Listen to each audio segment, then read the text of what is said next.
بسم اللہ الرحمن الرحیم۔ تمام ملائکہ نے خداوند متعال کی بارگاہ میں کہا پروردگارا، ہم نے رسول خدا کی زیارت کی تھی جب وہ یہاں تھے، اور اس اپنے جو نورانی ان کا وجود ہے اس نور کی ہم نے زیارت کی تھی، لیکن جب سے یہ انسانی حلیے میں زمین پہ گئے ہیں ہم نے اس جسم کی زیارت نہیں کی۔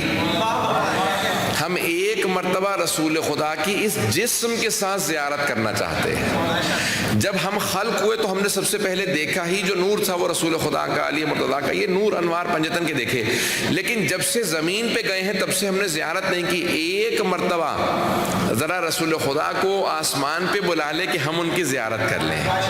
جب سارے ملائکہ نے اللہ کی بارگاہ میں کہا، التجا کی، تو اللہ نے کہا کہ میرے حبیب ذرا ایک مرتبہ اس جسم کے ساتھ آپ عرش اعظم پہ آئیں تاکہ سارے ملائکہ آپ کی زیارت کر لیں۔ اور سارے ملائکہ نے استقبال کیا کہ رسول خدا کی ہمیں زیارت نصیب ہوئی۔ تو عروج اگر دیکھنا ہے تو پھر فرشتوں کو عروج ملا ہے رسول خدا کی زیارت کر کے۔ وَإِلَّا رسول خدا کا رتبہ بہت عظیم ہے، بعظمت۔ سجدان گرامی، اب معراج رسول خدا کی شروع ہوتی ہے اور لفظ آیا ہے براق۔ لفظ براق ہے، براق برق سے ہے، برق کہتے ہیں بجلی کو۔ آج سائنس نے یہی دریافت کیا ہے نا کہ جب تک کہ اسپیڈ آف لائٹ سے ٹریول نہ کریں تب تک کوئی نہیں جا سکتا آسمانوں پہ، کوئی پار نہیں کر سکتا۔ پیغمبر نے بھی کہا براق، برق رفتار، پتہ نہیں توجہ ہے یا نہیں، جو برق رفتار ہو، جو لائٹ کی سپیڈ سے چلتا ہو اسے براق کہا جاتا ہے۔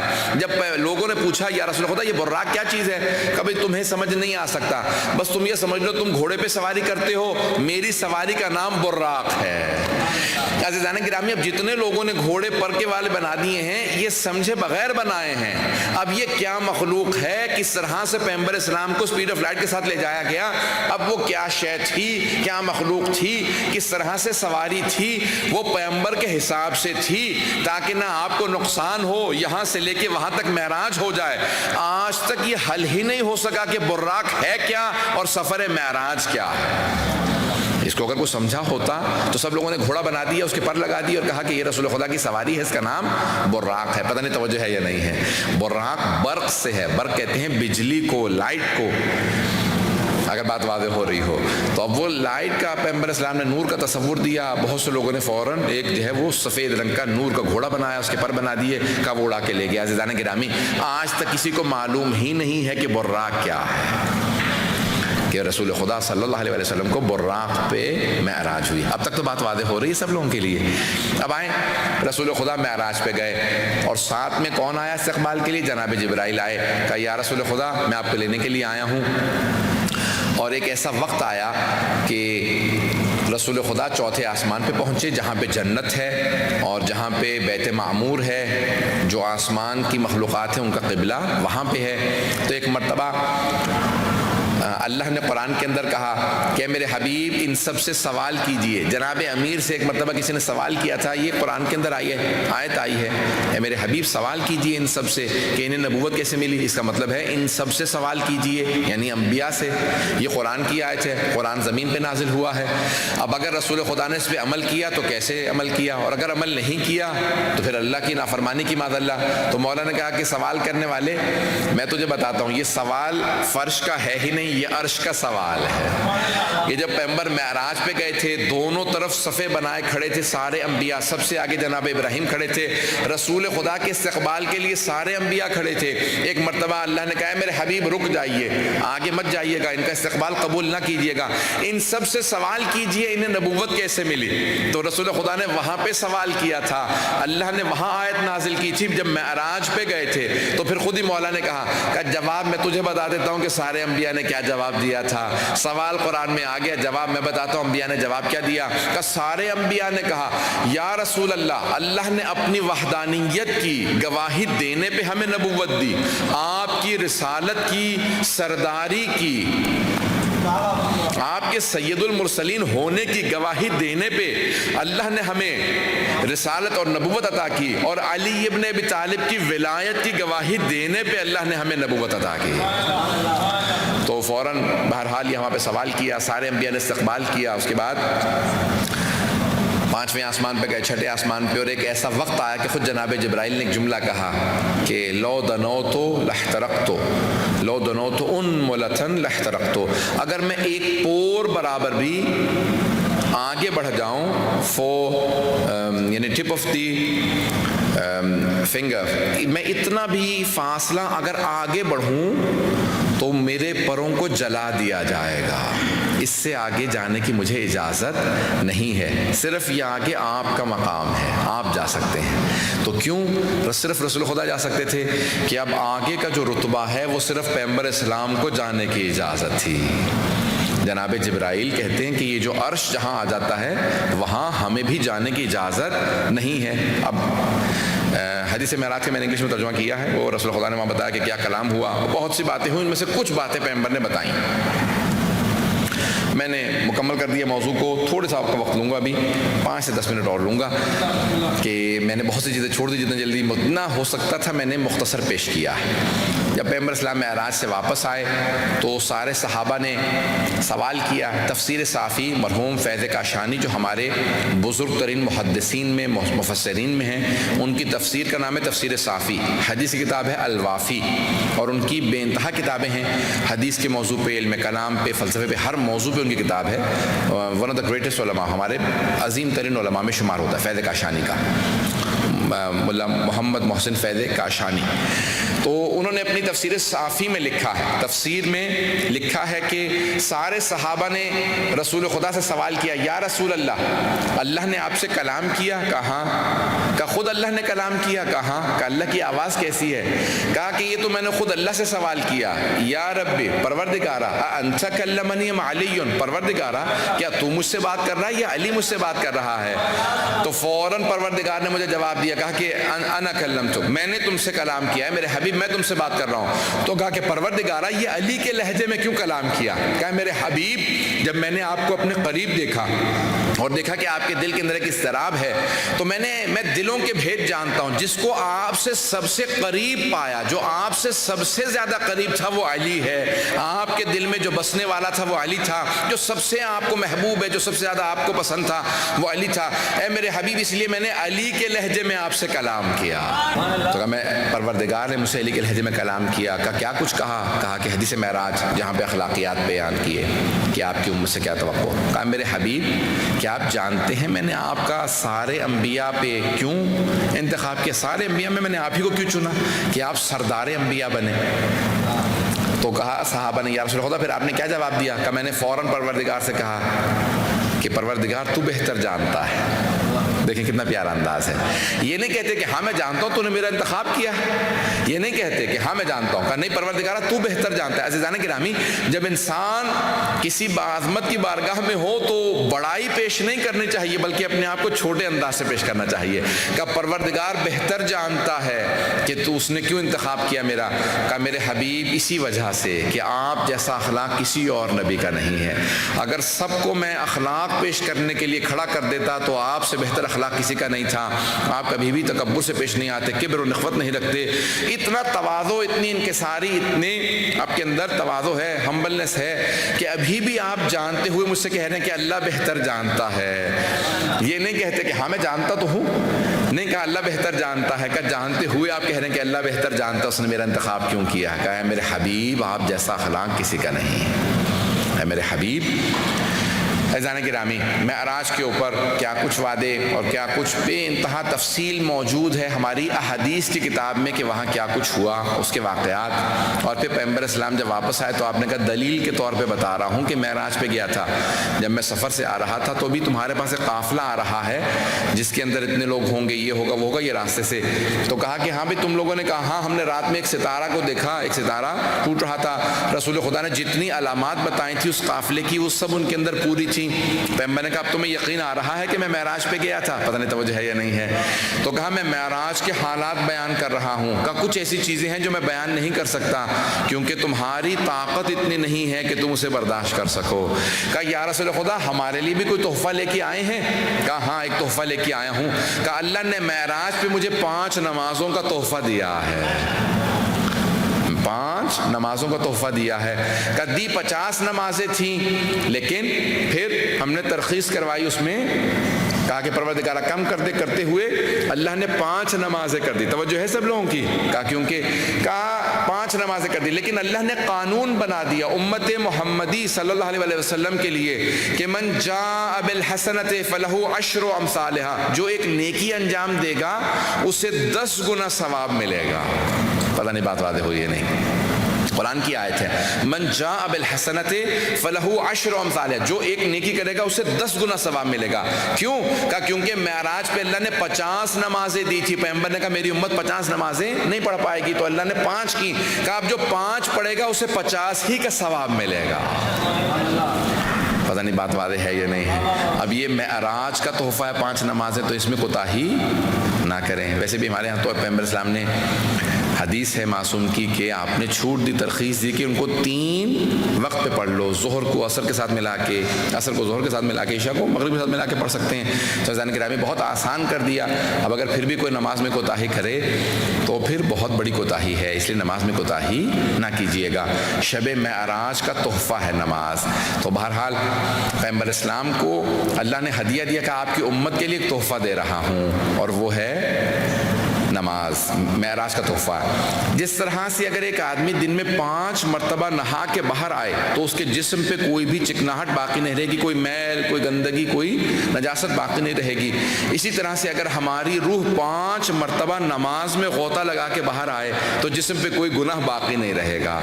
تو انشاءاللہ سب کے سب اپنی نماز میں کوتاہی نہیں کیجیے گا انشاءاللہ. عزیزان گرامی آخری بات کو پیش کر رہا ہوں، وقت بہت تیزی سے گزر گیا.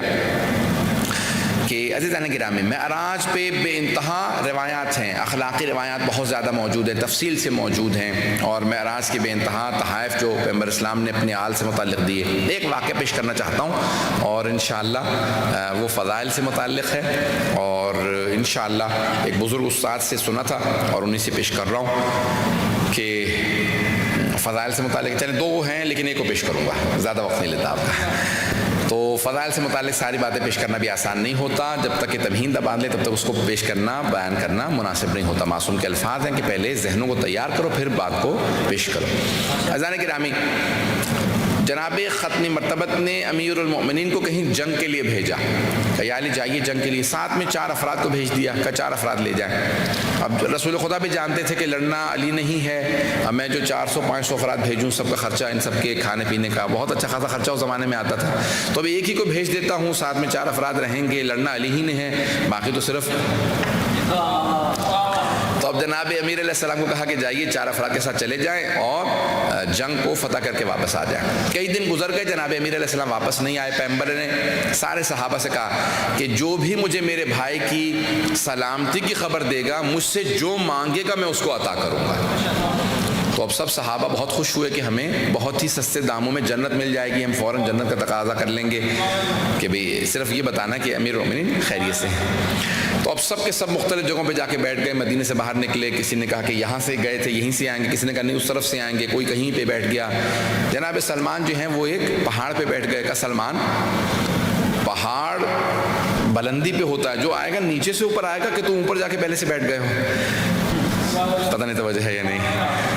باہر نکل کے بیٹھو تم، یہ پہاڑ پہ اوپر چڑھ کے بیٹھ گئے ہو. کہا کہ اگر علی بن ابی طالب نے چاہا تو سب سے پہلے مجھے ہی نظر آئیں گے.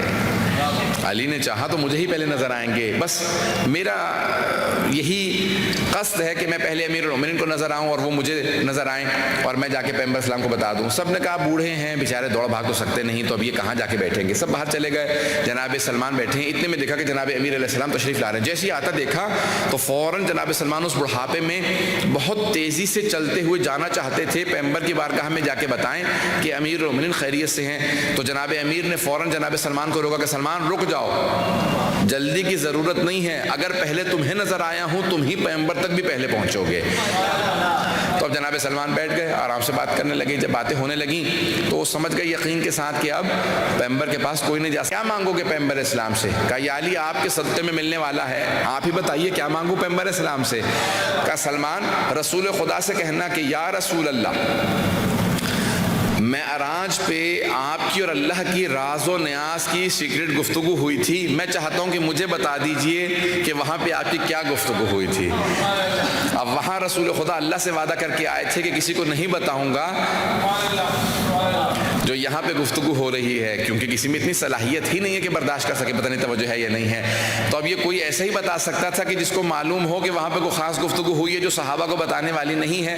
تو جناب سلمان نے کہا بس یہی بات ہے یا علی؟ کہاں بس یہی بات ہے، بس یہ پوچھ لینا. کیا ٹھیک ہے، بس آپ نے کہہ دیا یہی سوال کر لوں گا. جناب سلمان کو بھی سمجھ میں نہیں آ رہا تھا کہ یہی سوال کیوں کہا، کہ جو اللہ کی اور آپ کی راز و نیاز کی باتیں ہوئی ہیں وہ مجھے بتا دیجئے. ایک مرتبہ جناب سلمان نے فوراً کہا یا رسول اللہ، آپ کو آپ کے بھائی علی کی خیریت کی خبر دینے آیا ہوں، مبارک ہو وہ خیریت سے ہے. کہا سلمان جو مانگو گے عطا کروں گا. تو فوراً جناب سلمان نے کہا یا رسول اللہ، وہ جو آپ کی اور اللہ کی راز و نیاز کی گفتگو ہوئی تھی وہ مجھے بتا دیجئے. تو جناب پیغمبر اسلام فوراً سمجھ گئے کہ یہ علی نے بتایا ہوگا ان کو سوال، اور تو کوئی بتا نہیں سکتا. تو بھی انتظار میں تھے. فوراً جناب جبرائیل نازل ہوئے، کہا کہ اے حبیب خدا، اے رسول خدا، درود و سلام ہو آپ پر اور آپ کی آل پر. اللہ بھی آپ پر اور آپ کی آل پہ درود و سلام بھیجتا ہے، اور اللہ یہ فرما رہا ہے کہ اللہ نے جناب سلمان فارسی کو اتنی صلاحیت دے دی ہے ایمان کے لحاظ سے کہ وہ منا اہل البیت کے درجے پہ ہیں. آپ انہیں جو بتائیں گے وہ صلاحیت رکھتے ہیں سمجھنے کی بھی، قبول کرنے کی بھی. تو آپ ان کو بتا سکتے ہیں، ان میں اتنی طاقت ہے، صلاحیت ہے، ایمان اتنا بلند ہے کہ سمجھ لیں. جناب پیغمبر اسلام نے کہا کہ سلمان بیٹھ جاؤ تو میں بتاؤں گا. جناب سلمان کہتے ہیں پیغمبر بولتے جا رہے تھے اور مجھے ہر بات حفظ ہو رہی تھی، یاد ہوتی چلی جا رہی تھی، میں میمورائز کر رہا تھا، جیسے میرے دل و دماغ میں اترتی چلی جا رہی ہے. جو سنتا تھا مجھے حفظ ہوتا چلا جا رہا تھا. میں نے سننا شروع کیا، بہت دیر تک سنتا رہا. پیغمبر نے کہا سلمان گفتگو ختم ہو گئی، جا سکتے ہو. کہا میں دوڑتا ہوا گھر آیا، میں بیٹھا، 1000 باتیں پیغمبر اسلام نے مجھے سنائی تھی. کہا 1000 باتیں پیغمبر نے مجھے سنائی، وہ ساری مجھے یاد تھی. جب میں نے آنے کے بعد تقسیم کیا تو 500 فضائل علی کے تھے، 500 فضائل فاطمہ الزہرا کے تھے. پروردگار کہتا ہے کہ میں اپنی نشانیاں دکھانے کے لیے اپنے حبیب کو بلا رہا تھا، اور معراج مقدمہ ہے ولادت جناب سیدہ کا. کہ خود پیغمبر اسلام کہتے ہیں میں جب جنت میں گیا، جنت کا نظارہ کیا، تو جناب جبرائیل نے کہا ہے حبیب خدا، اللہ نے کہا یہ سیب آپ کے لیے ہے. تو کہا میں معراج پہ کھانے پینے میں نہیں آیا ہوں جنت میں. کہا اسی سیب میں نور فاطمہ الزہرا کو ودیعت کیا گیا، یہاں پہ نور سیدہ کو رکھا گیا ہے. کہا وہ جو انوار آئے تھے زمین پہ وہ 13 کے انوار تھے، 14 کے نہیں تھے. ایک نور ایسا تھا اسے اس زمین پہ لانے کے لیے پیغمبر کو معراج پہ جانا پڑا. تو معراج پہ گئے اور پھر اس کے بعد وہاں سے اس نور میں اس سیب میں نور تھا، جناب سیدہ کا ودیعت کیا گیا تھا. عزیزان گرامی، یہ جناب ختمی مرتبت کی جو معراج ہے اس کے بے انتہا واقعات ہیں اور بے انتہا اس کے اندر پہلو ہیں جن کو ابھی بھی سمجھنے کی ضرورت ہے. اور سورہ نجم کے اندر جو الفاظ ہیں فدنا فتدلی فکان قاب قوسین او ادنا، 2 کمانوں کا فاصلہ تھا. 2 کمان آج تک کوئی سمجھ نہیں سکا. کچھ نے لکھا ہے کہ یہ جو 2 کمان تھے، کمان تیر کمان، بو اینڈ ایرو، تو کہا کہ یہ جو ہے ایک کمان جانے والی، دوسری کمان آنے والی، 2 کمانوں کا فاصلہ تھا. واللہ عالم. آج تک لوگ تفسیریں لکھ رہے ہیں کہ یہ 2 کمانوں کا فاصلہ کیا ہے کہ پیغمبر گئے اور واپس آئے. کتنی ہی تشریحات تفسیر کے اندر لکھی گئی ہیں معراج سے متعلق. جتنا پڑھتے چلے جائیں گے تشنگی اتنی ہی بڑھتی چلی جائے گی، پیاس اتنی ہی بڑھتی چلی جائے گی. سب توجہ کریں گے معراج کیا ہے، رسول خدا کی بعثت کیا ہے. بعثت یہ ہے انما بعثت لاتمم مکارم الاخلاق. توجہ کیجئے گا، بعثت تھوڑی سی میں اشارہ کر کے آگے بڑھوں گا. بعثت پیغمبر اسلام میں کوئی کمی نہیں تھی. He had nothing less کہ اب 40 سال کے ہو گئے تو کمال پہ آ گئے اب آپ اعلان کر دیں، نہیں. توجہ چاہوں گا، پیغمبر میں کوئی کمی نہیں تھی کہ جس کی وجہ سے جناب عیسیٰ کے حوالے میں کہہ رہے ہیں انی عبداللہ آتانی الکتاب وجعلنی نبیہ، میں اللہ کا بندہ ہوں، اس نے مجھے نبی بنایا ہے، کتاب دے کے بھیجا ہے. تو ایسا نہیں ہے. اور یہ بہت سے عیسائی کہہ دیتے ہیں تمہارے قرآن میں لکھا ہے جناب عیسیٰ نے حوالے میں کلام کیا اور تمہارے نبی 40 سال کے سن میں جا کے نبی بنے. نہیں، 40 سال کے سن میں نبی نہیں بنے. پیغمبر خود فرما رہے ہیں کنت نبیا وآدم بین الماء والتین، ابھی آدم کی مٹی مٹی تھی، پانی پانی تھا، اللہ نے مکس بھی نہیں کیا تھا، میں اس وقت بھی نبی تھا. پیغمبر اسلام خود فرماتے ہیں میں اس وقت نبی تھا، میں اس وقت تھا نہیں. بہت فرق ہے ہونے میں اور نبی ہونے میں، بہت فرق ہے. کہا میں جب سے تھا میں تب سے نبی تھا، نبی بنا نہیں ہوں، نبی ہی آیا ہوں. تو اس وقت رسول خدا نبی تھے جب جناب آدم نہیں تھے. تو اس دنیا میں آنے کے بعد 40 برس کے سن میں 40 کی ایج میں نبی نہیں بنے، بلکہ پہلے سے نبی تھے. اگر بات واضح ہو رہی ہو تو پیغمبر اسلام پہلے سے نبی تھے. اب جب پہلے سے نبی تھے تو جناب رسول خدا 40 برس کے سن میں نبی بنے نہیں ہیں، بلکہ اعلان رسالت کیا. کیوں؟ کیا کمی تھی؟ کوئی کمی نہیں تھی. توجہ ہے.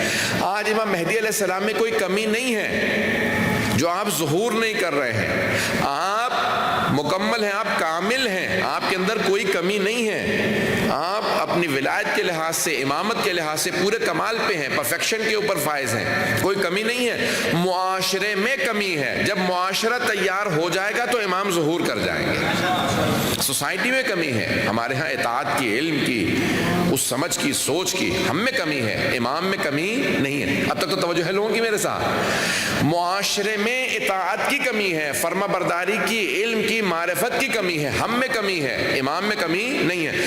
رسول خدا صلی اللہ علیہ وسلم میں کوئی کمی نہیں تھی، معاشرے میں کمی تھی. معاشرے میں کس چیز کی کمی تھی؟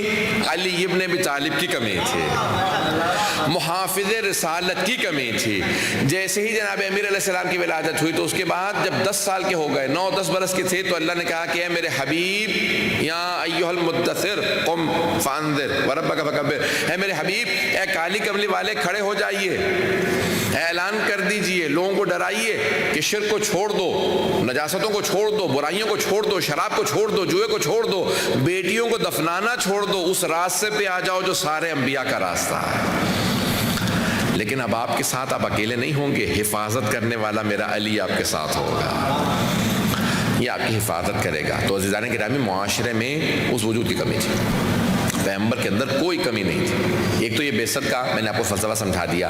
اب وقت نہیں ہے کہ میں دونوں کو ساتھ ساتھ موضوعات کو لے کے چل سکوں اور تفصیل سے پیش کر سکوں.